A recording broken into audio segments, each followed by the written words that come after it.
1916 সালের কংগ্রেসের অধিবেশন। 1916 সালের কংগ্রেসের অধিবেশন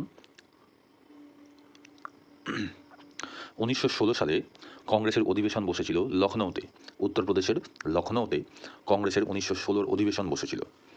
1916 অধিবেশন অনুষ্ঠিত হয়েছিল লখনৌ, উত্তরপ্রদেশ। সভাপতি ছিলেন অম্বিকাচরণ মজুমদার বা এসি মজুমদার। সভাপতি ছিলেন অম্বিকাচরণ মজুমদার বা এসি মজুমদার। এই 1916 সালে কংগ্রেসের যে অধিবেশন খুবই গুরুত্বপূর্ণ এই কারণে এই সময় বেশ কয়েকটি ঘটনা ঘটেছিল। সেই ঘটনাগুলির মধ্যে এক নম্বর হচ্ছে চরমপন্থী ও নরমপন্থীদের একত্রীকরণ, রিইউনিয়ন অফ মডারেটস অ্যান্ড এক্সট্রিমিস্ট, মানে চরমপন্থী এবং নরমপন্থীদের একত্রীকরণ, রিইউনিয়ন। 1907 সালে যে সুরাট অধিবেশন হয়েছিল, সেই সুরাট অধিবেশনের দীর্ঘ 9 বছর পর এই রিইউনিয়ন হয় 1916 সালের কংগ্রেসের অধিবেশনে, লখনৌ অধিবেশনে। এবং এই সময় কয়েকটা ঘটনা ঘটেছিল, যেমন 1915 সালের মধ্যেই কংগ্রেসের কংগ্রেসের যারা নরমপন্থী নেতা, প্রচণ্ড নরমপন্থী নেতা, অতিরিক্ত নরমপন্থী যারা, যেমন হচ্ছে ফিরোজ শাহ মেহতা, কেটি তেলাং, দিনসা ওয়াচা, তো এরা এই সময় একের পর এক মারা গেছিলেন। মানে এই 1914-15 এই সময় কেউ না কেউ কংগ্রেসের যে সমস্ত নেতা, ফিরোজ শাহ মেহতা, এরা মারা গেছিলেন। তার ফলে হচ্ছে এরা কংগ্রেসের অধিবেশনে আর আসতে পারেননি, অথবা কেউ কেউ হয়তো অসুস্থ ছিলেন।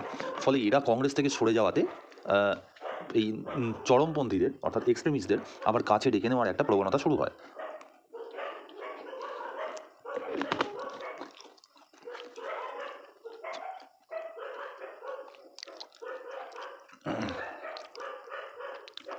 এই সময় অ্যানি বেসান্ত এবং বাল গঙ্গাধর তিলক তাদের নিরলস প্রচেষ্টায় কংগ্রেসের নরমপন্থী এবং চরমপন্থীদের একত্রীকরণ করা যায়। কার প্রচেষ্টায়? অ্যানি বেসান্ত এবং আয়ারল্যান্ডের বিখ্যাত নেত্রী অ্যানি বেসান্ত এবং বাল গঙ্গাধর তিলক তাদের নিরলস প্রচেষ্টায় কংগ্রেসের নরমপন্থী ও চরমপন্থী গোষ্ঠী পুনরায় এক ছাতার তলায় ফিরে আসে। এছাড়া দ্বিতীয় ঘটনাটা কি? মহাত্মা গান্ধী ও রাজকুমার শুক্লার সাক্ষাৎ। মহাত্মা গান্ধী ও রাজকুমার শুক্লার সাক্ষাৎ। এই অধিবেশনেই বিহারের চম্পারণ থেকে আসা কৃষক নেতা রাজকুমার শুক্লার সাথে মহাত্মা গান্ধীর পরিচয় হয়। চম্পারণে নীলকর সাহেবদের অত্যাচার ও কৃষকদের দুর্দশার কথা তুলে ধরেন রাজকুমার শুক্লা। মহাত্মা গান্ধী তার কথা মনোযোগ দিয়ে শোনেন এবং 1917 সালে গান্ধীজির ঐতিহাসিক চম্পারণ সত্যাগ্রহ এখান থেকেই অনুষ্ঠিত হয়। অর্থাৎ গান্ধীজির যে প্রথম রাজনৈতিক যাত্রা, সেটা হচ্ছে কিন্তু এই বিহারের 1917 সালের চম্পারণ সত্যাগ্রহ। এবং কার আহ্বানে গান্ধীজি গেছিলেন? না, রাজকুমার শুক্লার আহ্বানে। কোথায় সাক্ষাৎ হয়েছিল? এই লখনৌ অধিবেশনে। 1916 সালের লখনৌ অধিবেশন সভাকক্ষে এই দুজনের সাক্ষাৎ হয়। এই অধিবেশনে দাঁড়িয়ে বাল গঙ্গাধর তিলক একটা ঐতিহাসিক ঘোষণা করেন। কি ঘোষণা? এই অধিবেশনে লোকমান্য বাল গঙ্গাধর তিলক তার বিখ্যাত উক্তিটি করেছিলেন, swaraj is my birth right and I shall have it. Swaraj is my birth right and I shall have it. অর্থাৎ স্বরাজ আমার জন্মগত অধিকার, আমি তা অর্জন করবই। এই উক্তিটা ঘোষণা করার একটা কারণ হচ্ছে যে এই সময় হোম রুল আন্দোলন চলছিল।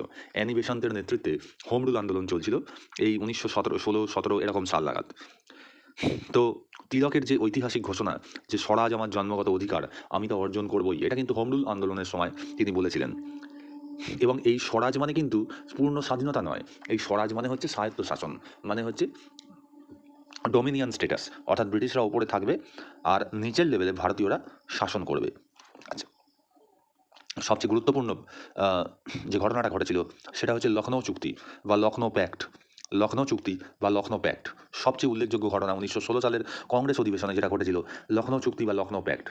এবং এর ভিত্তিপ্রস্তর স্থাপিত হয়েছিল মুসলিম লীগের জন্য। মুসলিম লীগ কিন্তু এই লখনৌতেই এর কয়েকদিন আগে পরেই, কংগ্রেসের অধিবেশনের কয়েকদিন আগে পরেই সেখানে তাদের সভা হয়। এবং মোহাম্মদ আলী জিন্নাহ দুই প্রতিষ্ঠানেরই সদস্য, কংগ্রেসেরও সদস্য, মুসলিম লীগেরও সদস্য। তো মুসলিম লীগের চিন্তাধারায় এই সময় একটা পরিবর্তন ঘটে। পরিবর্তনটা হচ্ছে কি না, 1906 সালে মুসলিম লীগ গঠনের পর তারা ব্রিটিশ অনুরাগী, মূলত ব্রিটিশদের অনুপ্রেরণাতেই এই মুসলিম লীগ তৈরি হয়েছিল। কিন্তু 1911 সালে তারপরে কি হয় না, বঙ্গভঙ্গ হয়। বঙ্গভঙ্গ হলে পূর্ব বাংলা মুসলিম অধ্যুষিত, সেটা তাদের স্বশাসন দেওয়া হয়, সেখানে অনেক মুসলিমরা উন্নতি করে। কিন্তু 1911 সালে আবার বঙ্গভঙ্গ রদ হয়, তার ফলে মুসলিমরা ক্ষিপ্ত হয়ে যায়। এরপরে প্রথম বিশ্বযুদ্ধের সময় ট্রিপলি এবং বলকান যুদ্ধ, এবং প্রথম বিশ্বযুদ্ধে তুরস্ক অর্থাৎ ওসমানিয়া সাম্রাজ্যের প্রতি ব্রিটিশদের যে তীব্র ঘৃণামূলক নীতি, তাদের যে শোষণ করার যে নীতি, যুদ্ধে জিতে ওসমানিয়া সাম্রাজ্যকে টুকরো টুকরো করে দেওয়া, তুরস্কের খলিফার মর্যাদা নষ্ট করা, এই সব কারণে মুসলিম নেতারা ব্রিটিশ বিরোধী হয়ে ওঠে। এই সব কারণে মুসলিম নেতাদের মধ্যে একটা ব্রিটিশ বিরোধী মনোভাব দেখা যায়।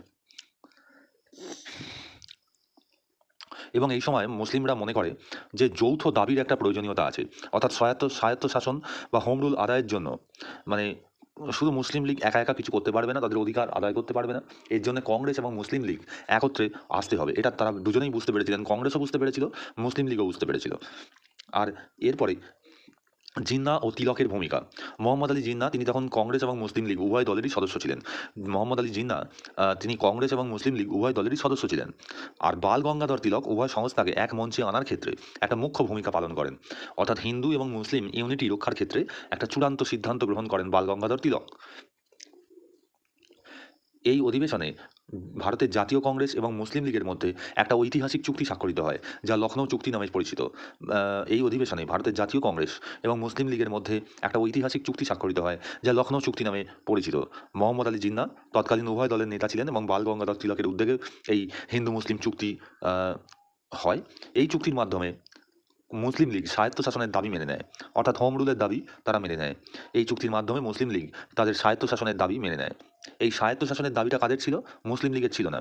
এই স্বায়ত্তশাসনের দাবি বা হোম রুল যে দাবি সেটা কাদের ছিল? কংগ্রেসের ছিল। তাহলে এই কংগ্রেসের দাবিটাকে, প্রধান দাবিটাকে মুসলিম লীগ মেনে নেয় না, ঠিক আছে এবার থেকে আমরা হোম রুলের জন্যই আন্দোলন করব। আবার কংগ্রেস মুসলিমদের জন্য যে পৃথক নির্বাচন ব্যবস্থা, সেপারেট ইলেক্টোরেট, সেটা মেনে নেয়। এই চুক্তির মাধ্যমে কংগ্রেস মুসলিমদের জন্য যে পৃথক নির্বাচন ব্যবস্থা, যে সেপারেট ইলেক্টোরেট, সেইটা মেনে নেয়। এই সেপারেট ইলেক্টোরেটটা মর্লেমিন্টো যে সংস্কার আইন সেখানে রাখা হয়েছিল, মর্লেমিন্টো সংস্কার আইন সেখানে রাখা হয়েছিল এবং হচ্ছে সেপারেট ইলেক্টোরেটের একটা প্রভিশন রাখা হয়েছিল। এবং এই যে দাবিটা, এটা কিন্তু কংগ্রেসের নয়, এটা কিন্তু মুসলিম লীগের ছিল। তাহলে কংগ্রেস মুসলিম লীগের এই দাবিটাকে মেনে নেয়। তাহলে মুসলিম লীগ স্বায়ত্তশাসনের দাবি মেনে নেয়, যেটা কংগ্রেসের দাবি ছিল, আর কংগ্রেস মুসলিমদের জন্য যে পৃথক নির্বাচন ব্যবস্থা, যে সেপারেট ইলেক্টোরেট, সেটা মেনে নেয়। এই কারণেই সরোজিনী নাইডু মোহাম্মদ আলী জিন্নাহকে ambassador of Hindu Muslim unity বলে উল্লেখ করেন, অর্থাৎ হিন্দু মুসলিম ঐক্যের দূত উপাধিতে ভূষিত করেছিলেন।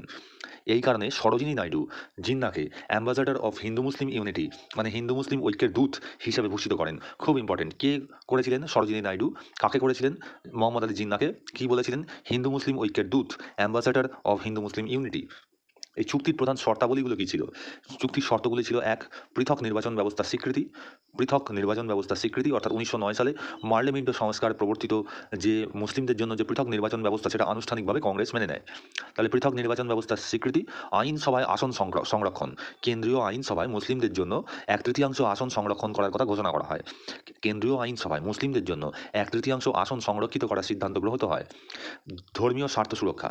কোনো নির্দিষ্ট সম্প্রদায়ের 3/4 প্রতিনিধি যদি কোনো বিলের বিরুদ্ধে বিরোধিতা করে, তাহলে সেই সম্প্রদায় সংক্রান্ত কোনো বিল আইনসভায় পাস করা যাবে না। এই চুক্তির ফলে ভারতে প্রথমবারের মতো কংগ্রেস এবং মুসলিম লীগ যৌথভাবে ব্রিটিশ সরকারের কাছে তাদের রাজনৈতিক দাবি সনদ পেশ করে। এই চুক্তির ফলে ভারতে প্রথমবারের মতো কংগ্রেস এবং মুসলিম লীগ যৌথভাবে ব্রিটিশ সরকারের কাছে রাজনৈতিক দাবি পেশ করে।